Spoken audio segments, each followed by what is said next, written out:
I've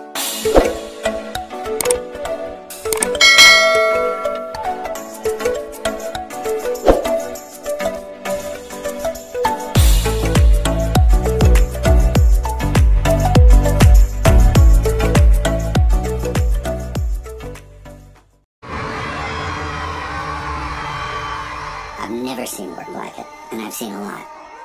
I mean, that king's costume, and the queen, and some of these Chucks and Hulkings with these masks on it, it was, wow, that's amazing.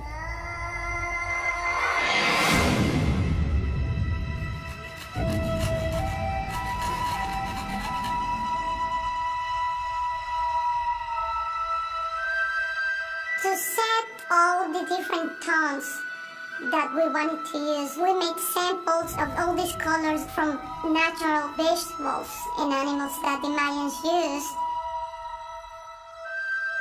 For example, this beautiful red sienna comes from rojo cochinilla, and it gives you a variety of degrees of this kind of red. We also used indigo blue, so many hues in one single feather. And we actually were able to recreate a green that comes from bladder of animals. We're making costumes that nobody ever done. The prints that you see have to be recreated because they did it freehand.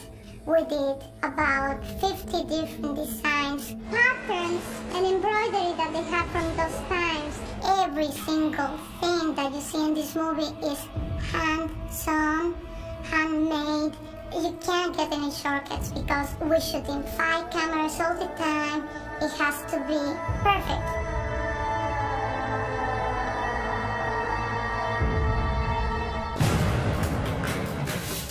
The Mayans use a lot of jade. It was a symbol of wealth and happiness and trade and trust. But for logistic reasons, we couldn't have all this made out of jade. So we have to learn how to paint all these light materials into jade, just hand painting them. All these bits are wood, and we have to make it look like if it was jade. And it looks beautiful, just like jade. The Mayas viewed status through the use of jade, exotic commodities like shell and mother of pearl.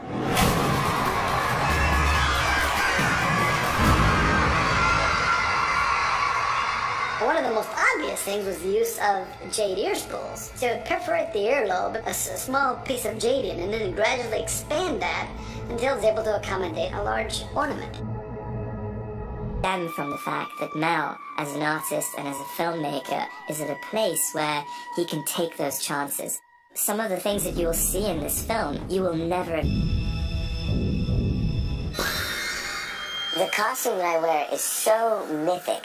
It belongs in every culture of a warrior society. As soon as I put all of that leather armor on, I completely just, become this character. It's like, oh my God, what is this? Is this an animal or a man?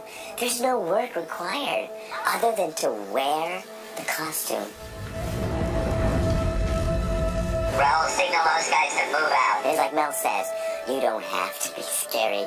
You are scary. If I look just straight out in your face, I mean, it's so, that's ominous.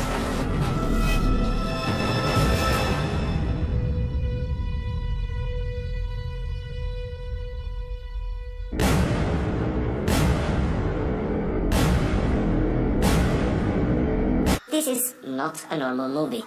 It is a big makeup and hair movie. ¿Te puede maquillar así, por ejemplo? Sí. Por la noche. Sí. ¿Te gustaría? Sí. My department is quite big. Probably it's the biggest I have had in my life, like 250 people. Details are so important. Even though you don't see it, you feel it. This has really been a big challenge. They start to see every single drawing, what they used to have for ears and earrings, for nose bridges, for tattoos, and everything which is makeup.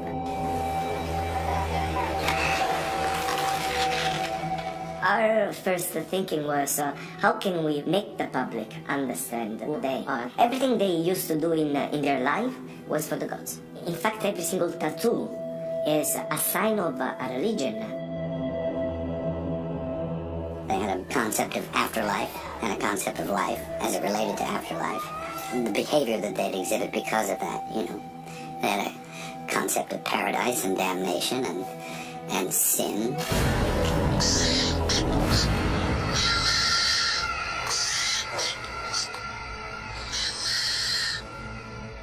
Village people, only people that lives with nothing. We've been very minimal with tattoos and things. Okay, cut. With the middle class, I want a little more tattoos, more hairdos. We also get rich people and high-class people. But then when you put all together, you see this difference between. Each person looks different. You've got these beautiful ladies with the jade teeth who are like using their fans and laughing and smiling. And you can tell that there's something different about them. Maybe you say something to her and you're like... The material we use for the earlobes is silicone because the earlobes are stretched. I could not use something hard. I need to have movement. Another very important thing was the Mayan profile. The real Mayans have kernels. There is a particular Mayan nose, the original Mayan look. That's great. That was one of the first questions. Do you mind wearing a prosthetic nose? All the makeup, the scarifications, the tattoos, the various piercings that were applied to the actors every single day. Morning after morning, these busloads of extras would come in, and there were rows and rows of makeup chairs with mirrors and little red lights above them. Every time a new...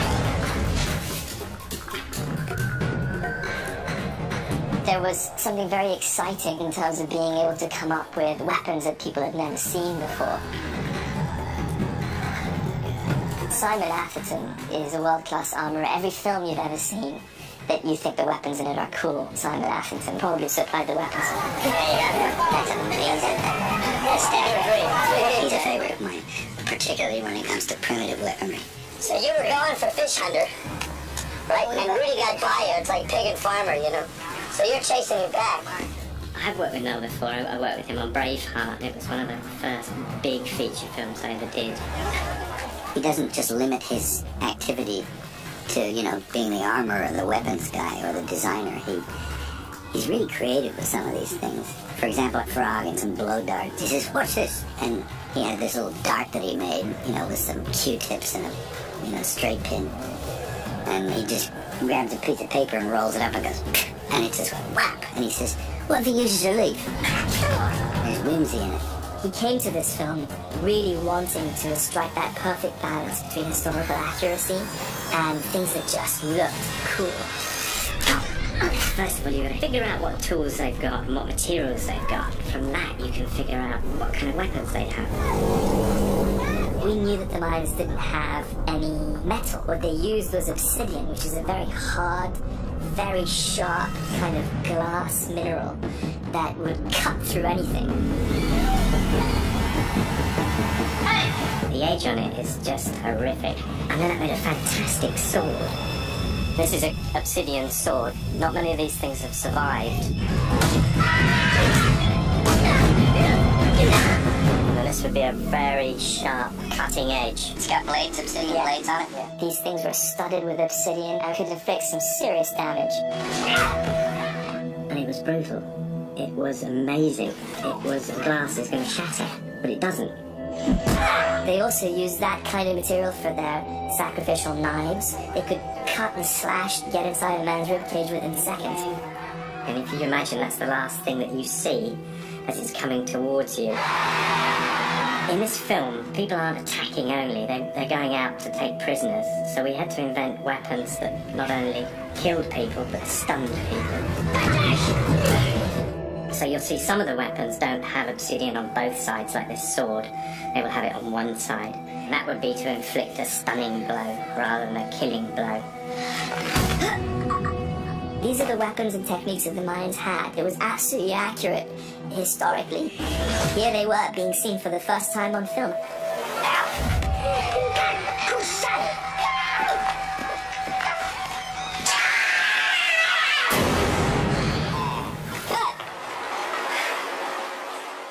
as you look at the quantity and the extent and the caliber of the artistic merit that the Maya had, it breeds a sense of respect, a sense of awe, and a sense of understanding.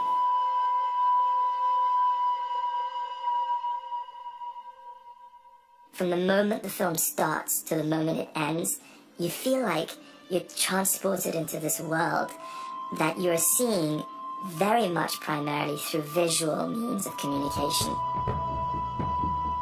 And what ends up happening is that you buy it more. You really believe these people. You think that those are the actual Mayans, and we just took a camera and happened to shoot this fantastic action story in the real world. To put all these things together into a film with huge moving parts is amazing to watch. That's what filmmaking is about. And it was a very exciting thing to look at, that it looked dynamic, that it was odd, something so strange to look at. What people thought of as beautiful or what they wished to adorn. And, you know, quite frankly, one started off with that, boy, why would they think of that? But by the time you're finished looking at them, they were beautiful. I mean, it was just like, okay, I know why they did that.